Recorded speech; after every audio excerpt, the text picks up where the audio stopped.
Hi, this is Larry Homan from Art for All, and today I'm going to show you how to make a coin ring using this Morgan dollar right here.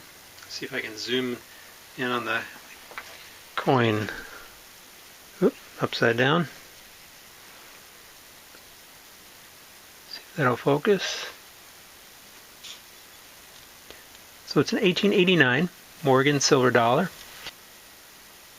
Okay, so today I'm going to go through the process. Now, I just started making coin rings probably about 5 or 6 months ago.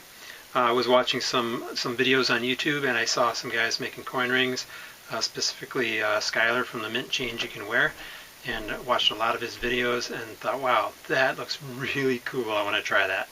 And the more I watched, the more I really want to try it, because I enjoy coins, and to turn them into something that is unique and wearable and functional, I really think that's a great idea. So I tried it, I invested in the equipment, and now I'm here to show you for the first time on video how I go about.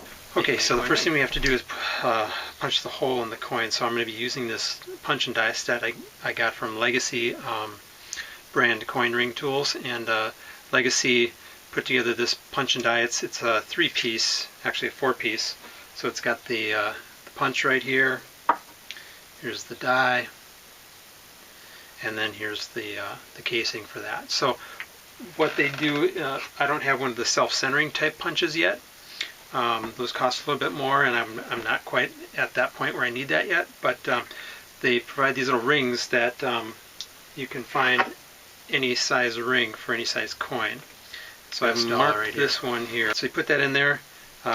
We put this little die in here. Put the coin in there like so. Put the lid on, and then we use the punch. Stick that in there, and now we're ready to go ahead and punch a hole in that coin. So we're going to go to the 6-ton press, and we're going to punch that hole. Okay, so we're at the 6-ton press. I'm just going to take this, and I have to center that underneath the post here. Plunges down. I'm going to first crank down on that. We're going to make sure that's nice and centered in there. I'm going to get that right where I need it. This piece right here is for a car jack. It's long. It's got a longer, more durable handle than the one that came with the press. This comes in 2 pieces, and it doesn't give me quite the leverage I need, especially in a big coin like this. There's a lot of metal to get through there. So I am using the 5/8 punch and die set, so it's a little bigger hole, thicker coin, takes more force. So I just use this as a substitute leverage bar. So what I'm going to do is stick that in here, and okay, and then we're just going to go ahead and pull down until that thing goes through the coin. So now, like so, we have a hole through our coin. So I just take this, stick it in here like that, use my plastic mallet so I don't do any damage to the coin or the die. Pop that out of there. And then I still have this piece stuck in the die, so I'm just going to go ahead and tap that. Pop that out, and I'll save that for some other project later on. Okay, so now we have the coin. Let's get that right set up. This is going to be a tail side out coin ring for a customer. And so what we need to do now is anneal this coin so that it'll be ready for folding. So on to annealing. So what we're going to do here, I'm going to dim the lights because I found that in order for me to better see the color of the coin as it heats up, it needs to be just a very dull red. And I don't want a lot of light on it, so that I can really see that red color come out. One of the biggest mistakes I made early on was to overheat the coin, and when it got too hot, red hot, it actually made the metal more hard to work and actually more brittle, and some of the coins that I was using were cracking. So I realized that I had to stop annealing quite so heavily. I'm not sure if you can see this very well right now, but Just moving that coin around a lot. Just want to make sure that it gets nice and evenly heated. You don't want hot spots in there. You want that nice and, that's pretty red right there. If you can get that.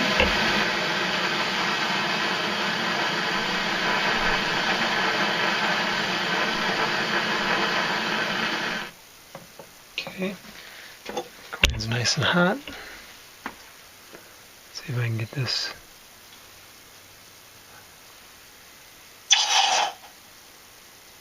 Love that sound. Okay, then I always dry up my coin just to make sure that I'm not going to get water on any of my dies or any of the other metal objects. So the first thing I need to do with this coin, I need to deburr this, because what happens is if you don't deburr that, it can crack and cause hairline cracks, and then when you start folding your coin, those cracks widen very fast. So we want to make sure that that's going to be nice and smooth and ready to go. So I want to save those scraps because this is 90% silver. So what I'm going to do is just take this deburring tool. I'm just going to go around in there. Get rid of that extra metal, that sharp edge.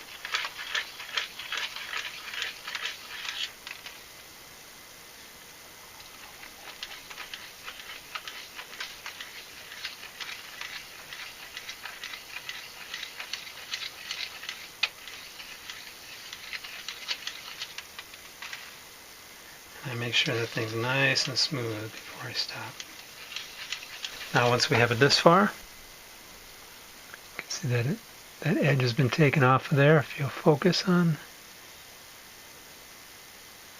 so you can see that edge are nice and smooth now.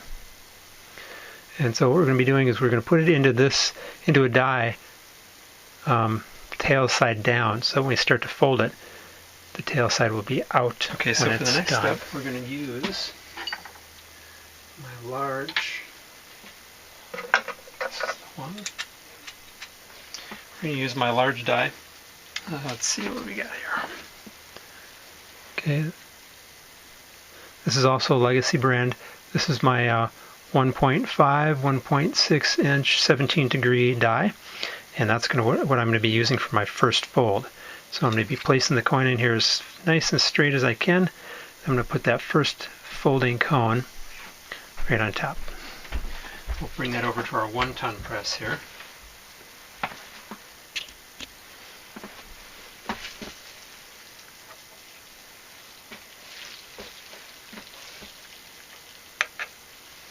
And you want to make sure that you get that really lined up even, because if you don't, what happens is it starts to make the coin kind of wonky and crooked, and then it doesn't look right. So take that. Actually, I'm going to put a little spacer in there.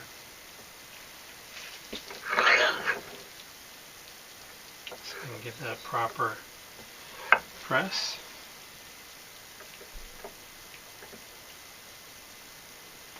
And I'm just going to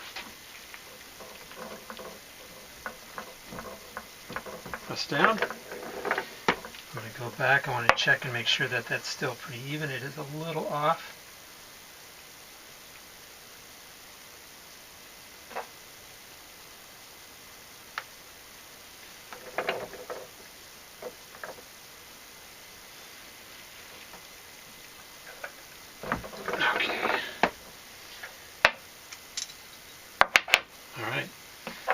That's our very first fold. So you can see how now we're already starting to get the tail side out here. Okay. Next step is to re-anneal. Then we're going to do our second fold. Alright, so last time I didn't have quite enough light in here. It was really hard to see anything, so I'm just we're going to re-anneal this coin. Hopefully I can see the red well enough. I hate overheating these things because I don't want to wreck them. Oh, when that flame starts to turn kind of a yellowish green color, that's when it's time to turn it off. and I'm just kind of going nice and easy all the way around the coin. I think we're getting there. Let's turn that light for a second here. Glow a little bit red, so I want to turn that off. Give it a quench. And time for our next fold. Alright, so the next fold I'm going to do, I'm going to take the die and I'm going to flip it over so it's a little smaller in there. I want more room to travel. That coin's going to come down and travel down to that spot where the die splits off. So I want that to be a greater travel. So what I'm going to do is just take that, set it in here. I'm going to really line that up, make sure it's nice and straight, because if it's not straight, that thing's going to get very crooked very fast. Okay, now this particular cone will take it all the way down to where I need it to. I can't do it all in one go without risking potentially breaking the coin or cracking the coin. So what I do is because it's so heavy, if I just set it inside of there, it's going to tip that coin out of whack. So what I do is I just press it up against the top here, get it so it's center, and then I just bring that down, holding on to it nice and tight until it gets right about there. Now I can let go and I can just press down. And I start to feel that thing work harden. You don't want to press past that point, otherwise you can risk cracking the coin. And right now it's still looking good. All the edges are looking nice and even and smooth. Okay, so we're going to re-anneal and then we can go to the next fold.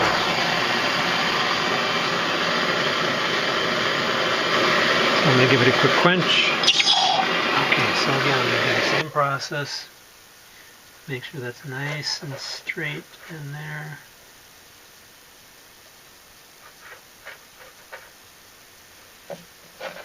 Take my folding cone, we're going to just bring this down.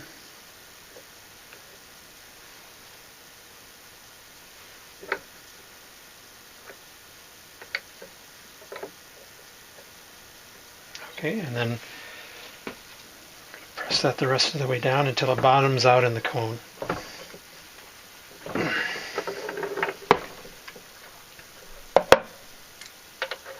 Okay, so now we have that as far as we can go with the folding cones.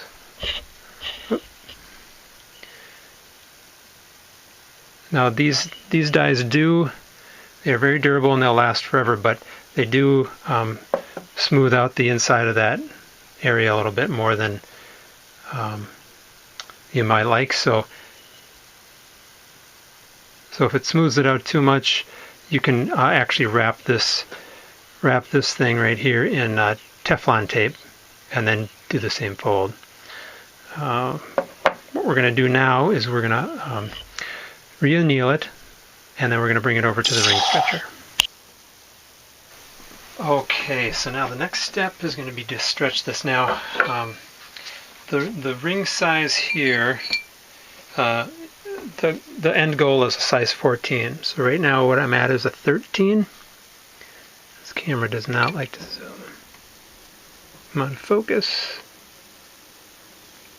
There we go. So it's a 13 right now. What we need to do is fold these sides down till they're all the way up against the mandrel. We're going to do that on this mandrel right here. This is the ring stretcher. And so what we'll do is put it on there and we'll just slowly stretch it out. Now, you have to watch out because you put it on here, this is metal against metal, and you can really do a lot of damage to the inside of the coin if you want those details. I really want to keep that date nice, I want to keep those stars nice. So what I'm going to do is use a paper towel, put that right over top like this, and we're just going to go down like this. Get down nice and snug, and then what we're going to do, I'm going to push forward, start stretching that ring, get this water out of the way, so knock it over. And each time I stretch, I turn it about 1/4 of an inch.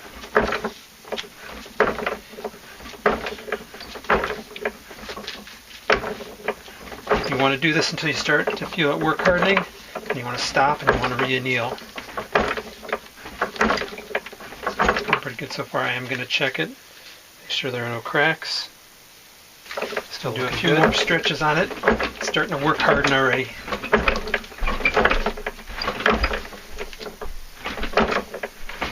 And I don't have a super great workbench, so it's probably a whole lot of shaking going on there.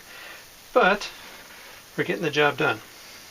You don't have to have a lot of fancy tools, but I've found that the ring stretcher, the one-ton press, those are a must. After I've been using these for a while, I went to the 6-ton press because that really helps with these extra large coins, especially when you're putting them into the reducing dies. It's a lot easier. You get a lot more leverage. Okay, so this is about the point I want to stop because you can see that it's starting to really get close now to being on the mandrel. But look how it's getting all the way to the bottom and it's almost at a size 16. The goal is to get this about 2.5 to 3 sizes larger than the target size. Target size 14. We're almost at 16. We're going to have to go a little farther just to get that to fold in and meet up with the mandrel. Some people will maybe at this point go ahead and start pounding on that. I'm not a big fan of that. It takes longer than I care to wait, so I'm going to go ahead and re-anneal and then re-stretch that down there, and then I just go ahead. I've already annealed this, and I just go ahead and put a quarter turn each time I stretch.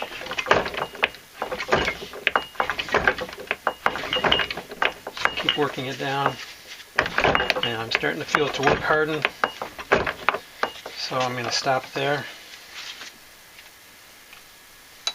Get a little farther down. Okay, I'm going to re-anneal and then re-stretch again. Alright, so I'm going to continue stretching. So my protective towel on here.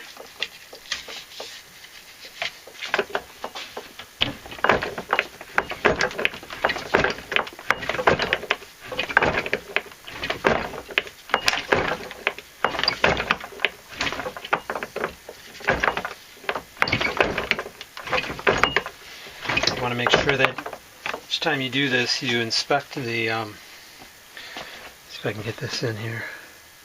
You want to just inspect the edges to make sure that you don't have any cracks. If you have any cracks, you want to sand those out. This looks really good because I use my deburring tool to begin with, and it's a real good way to keep that nice and clean. And it doesn't hurt to just get a little piece of sandpaper on there. I use these little fingernail sanding blocks. Everything's looking nice and smooth and even. So I can re-anneal and then keep stretching. Alright, so we've got that re-annealed. Now, one thing I was just checking the size on this thing. And I've got this oversized mandrel right here that goes up to size 24 because my smaller mandrel doesn't work for these large rings. And let's see, where's my... So when I put this on, I'm already at a 17.5, and these edges still aren't flat against the edge of the ring stretcher. So what I'm going to do is I'm probably going to put this in a die and reduce it down at this point. I'll stretch it one more time, see if I can get it all the way down to the bottom on the ring stretcher, and then we're just going to go to the dies, the reduction dies, and bring it down that way. So I'll get back to you in just a moment. Alright, so we're going to probably do our last stretch here on the ring stretcher. Alright, so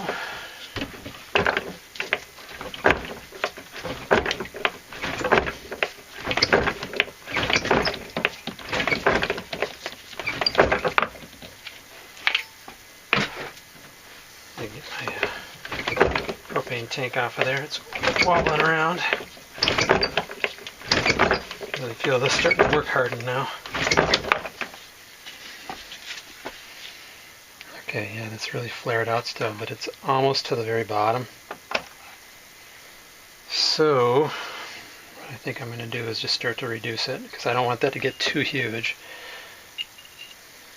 It's already at past a size 18. You can see that. it'll focus on that.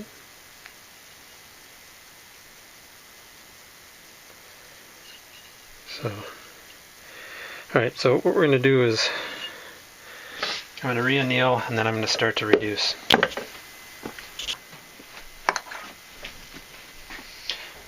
Alright, so the next step we're going to do is we're going to use the Swedish die,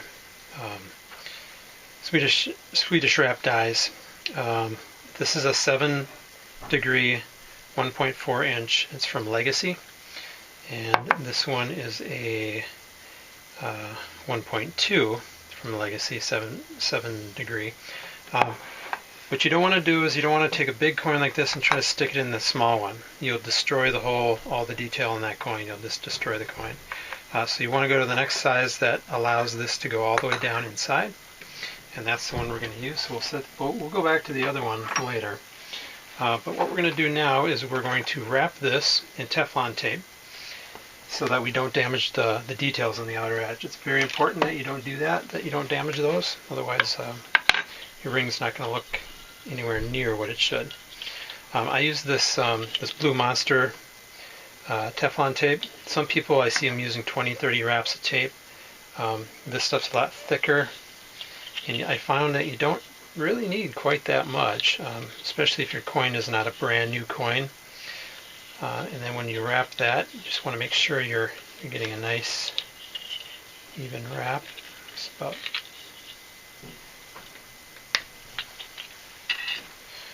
alright, and so then you just kind of fold that over the edges. Now I like to use some, what I've got here is just a jar of coconut oil, and I like to lube up my die each time. You don't want to risk getting that coin stuck in there if you can avoid it. And I get a nice generous amount in there.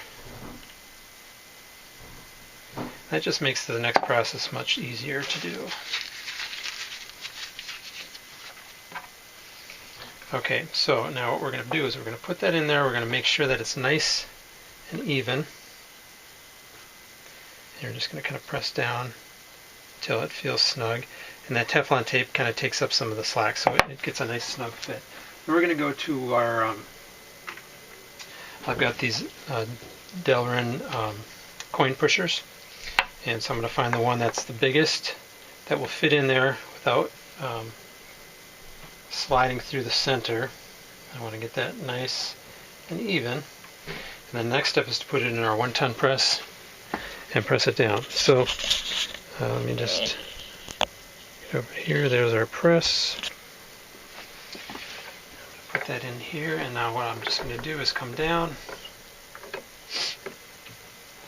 and just give that a push. Now these particular coin pushers you can only go down so far.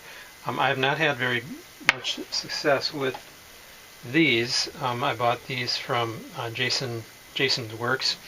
What I found is that they bend in too much and they slip off the coin, and then it damages the edge.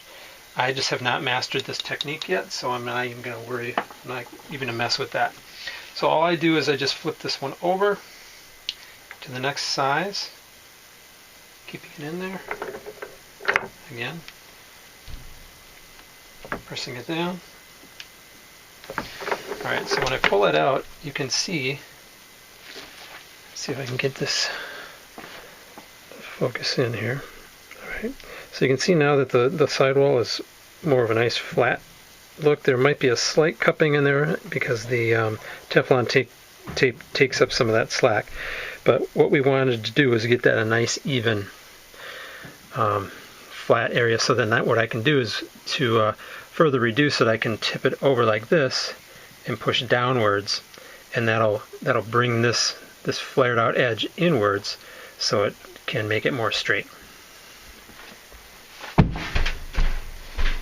Alright, so what I like to do is just leave, I haven't reduced too far, but I want to check my size, and right now I'm at a size 16.5. Again, my end goal is I flipped this upside down. It was like this. Now I'm going to flip it upside down, put it down in there, and get ready for my next push. So It's very important that you make sure that this is nice and even on the inside. You do not want that going in crooked, otherwise it's going to make the ring all kittywampus.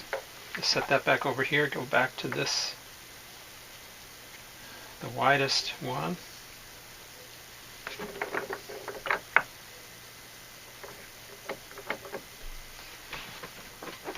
Snug down. Flip it over, give it one more push.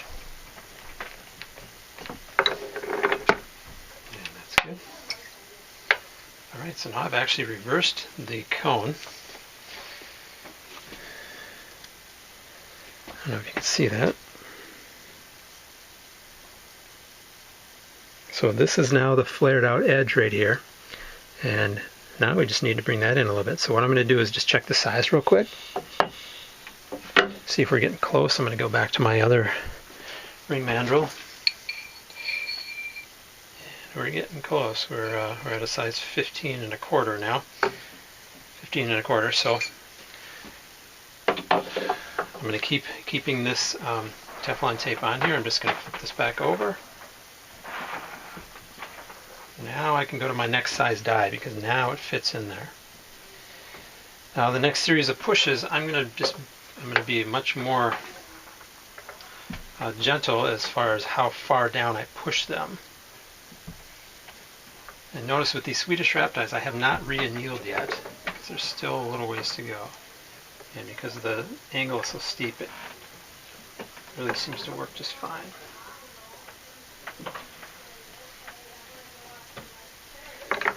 Okay, so now push that down just below the surface.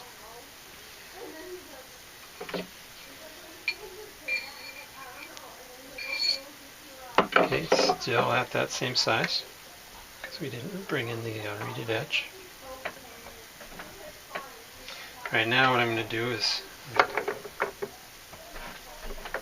so I like to kind of snug it down a little bit, make sure it's nice and flat and even.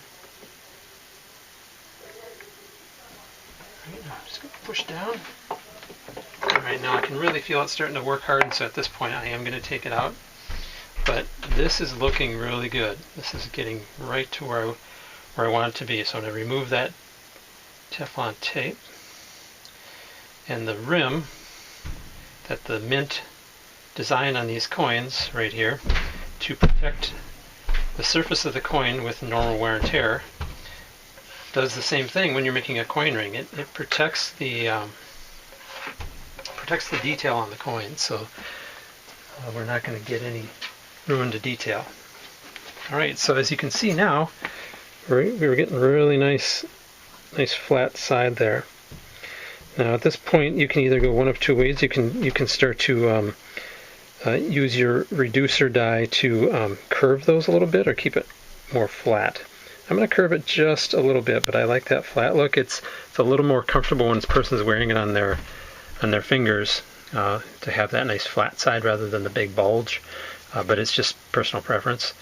I'm just going to reduce this down a little bit more, but again, we're at, I think we're at size 15. Let me just double check.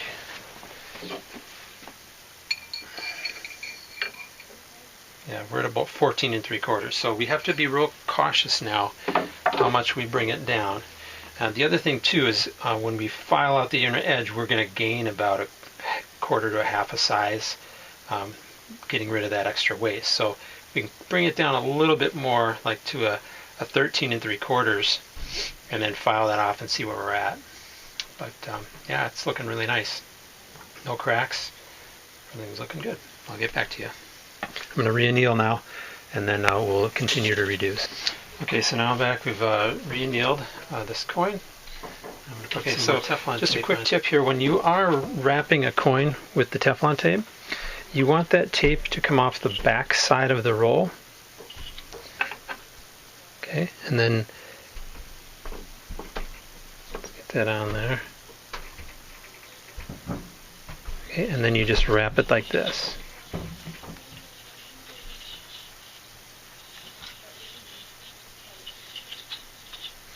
Alright, I'm only giving this a few wraps. I don't need a lot. We're not going to do a whole lot more reducing on this. Okay, you're going to find if you are trying this yourself, it's very easy to go too far. What I've got right now is I've got the flared edge, the reeded edge in first, because I want that to come in just a little bit more. That's my actual size. That's what actually sizes the ring, because that edge is always going to be the one that's closest to the finger. The other edge, the non-reeded edge, flares out a little bit because of the over thickness on the one side. So it's the reeded edge that I'm really sizing as far as the actual size goes, but I want the appearance to look uniform. So what I'm doing is I'm just bringing it down. Just going to give it a little push. Just a little push. Bring that down just a little bit. I'm going to pull that out. Check the size. Guys have been doing this a long time. Don't need to do it this way. But I have not been doing it a long time, so I'm going to be careful. That was about a 14 1/4, so I'm just going to give it one last little push.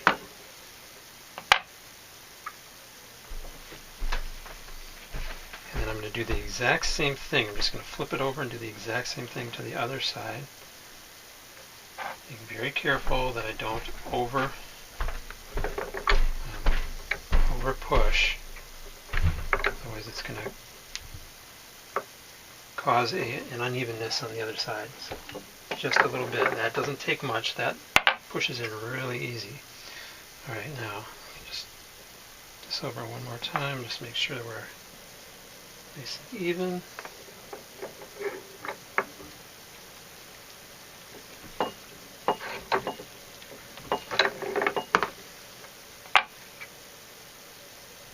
Alright, so that looks really good. Now let me just test the size here. Okay, so we're right at a 14. Now remember what I said, when I take out the reeded edge in there, it's going to increase the size a little bit. So I can go one slight step down.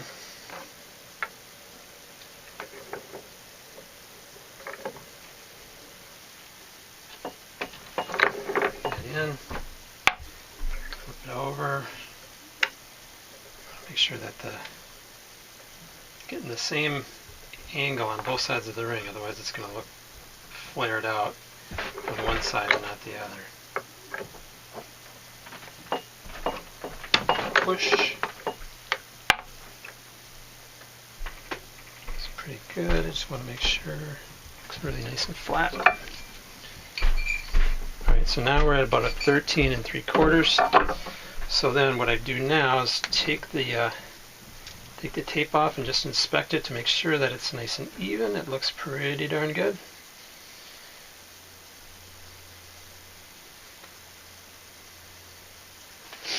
See if I can get that in here to focus. Okay.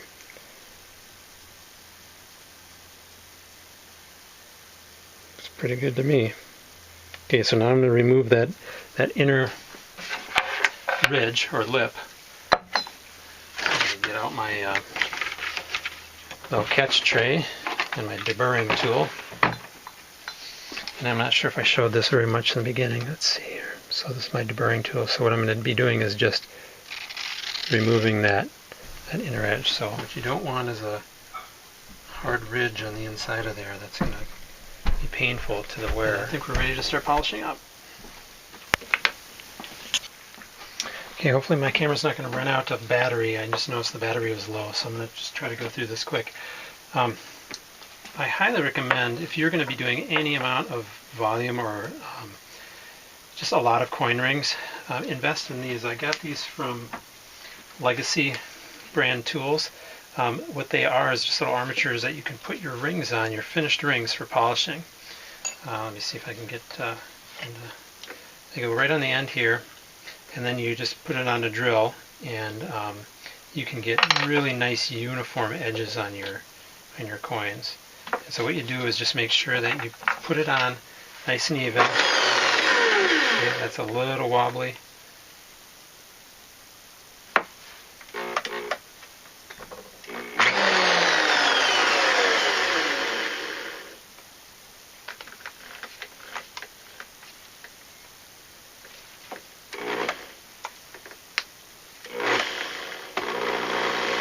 want it nice and even so that it doesn't have a wobble in it. And then you're just going to turn that on, take a sanding block.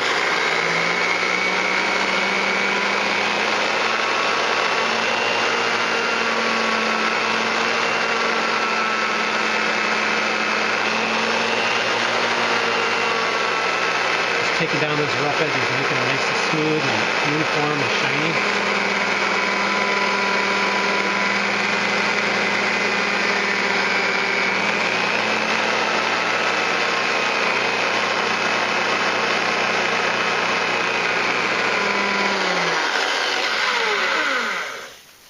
Okay, so my other camera died. So what I'm going to do is show you the antiquing process. Because I have to get this this ring done. I got a hole in my glove. Because I have to get this ring done for the customer and get it in the mail. What I want to do is I had to keep going and keep filming. So I shined this all up, got it nice and polished. It's got a nice, pretty finish on it. Okay. What I'm going to do next is put a little bit of an antique finish on it. So to do that, we use hot water, about 160 degrees. And a liver of sulfur right here. So what I'm going to do is put a few drops of that in my hot water.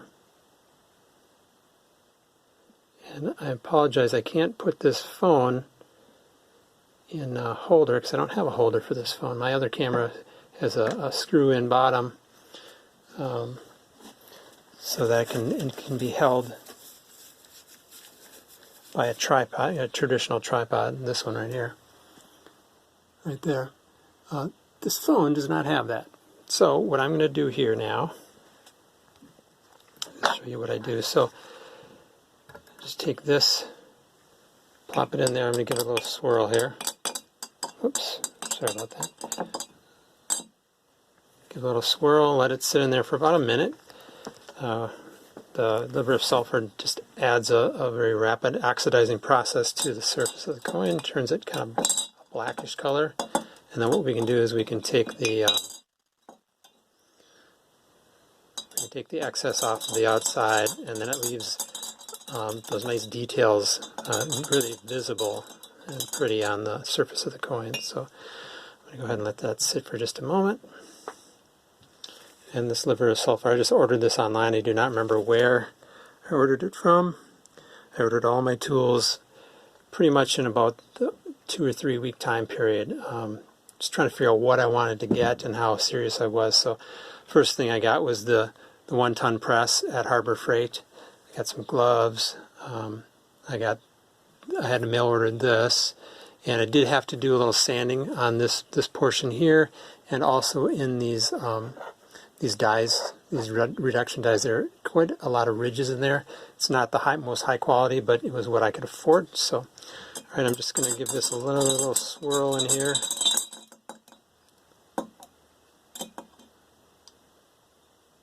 And then we're going to give that a rinse in a baking soda and water bath. So I'm not sure why my camera turned off at that point, but I'm just going to show you real quick. We're going to zoom in here, show you the finished product. Get it up on edge there.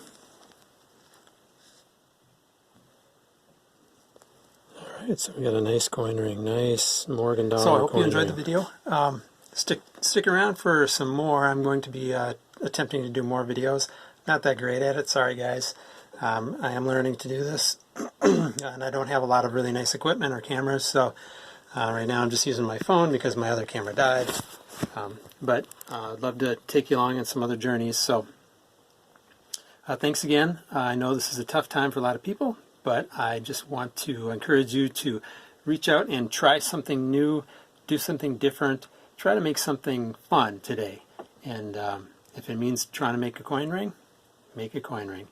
God bless you, and see you on the next one. Bye now.